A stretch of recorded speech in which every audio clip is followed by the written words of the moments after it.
Hello everyone, and welcome. This is my old PC, 2 years old, and I built it myself. It's still running great, but I've decided to upgrade to the AM5 platform and DDR5 memory. These are the parts I'm going to replace and install in the case. Let's start by cleaning and removing the old components. The case is full of dust, so we need to give it a good clean with this mini blower. Although I cleaned it about 6 months ago, dust really accumulates quickly. Make sure to clean your PC regularly, as it helps prevent overheating. We're starting by removing the components from the case. First, I'll take out the graphics card, then the water cooling, so I can remove the motherboard, as it's the key part in this upgrade process. The thermal paste on the processor is old, so it has stuck the processor to the cooler.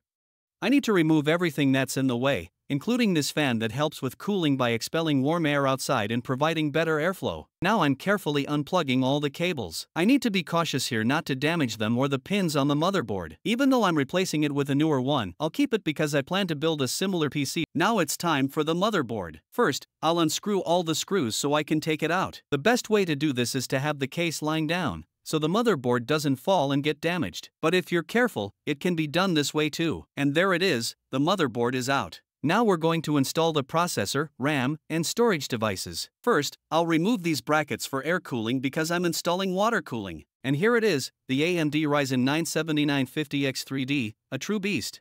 Carefully place the processor, as the AM5 socket pins are no longer on the processor but are now on the motherboard, so be cautious. Once it's in place, make sure to tighten it properly and close everything, so everything is in accordance with the guidelines.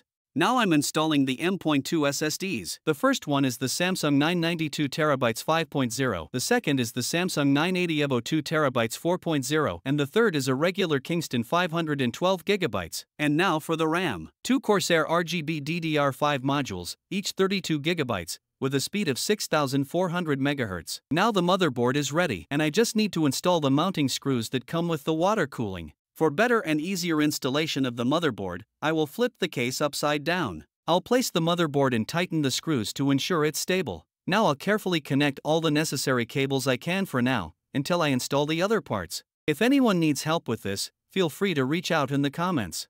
Now it's time to install the water cooling. First, I'll secure it to the case, then apply thermal paste to the processor, and finally, I'll place the pump on the processor and tighten the screws properly. Now we're putting the graphics card back in, making sure it's properly positioned, secured, and connecting the power to drive the GPU. Finally, we're reattaching the fan I removed, and that completes the assembly of the case. And of course, we're putting all the panels back on, including the glass door. Now I'll give it a quick clean, and then I'll proceed with installing the new system, drivers, and all the necessary software. That's all for this video for now, but I'll soon upload another video showcasing the performance of this new PC. Thank you for watching.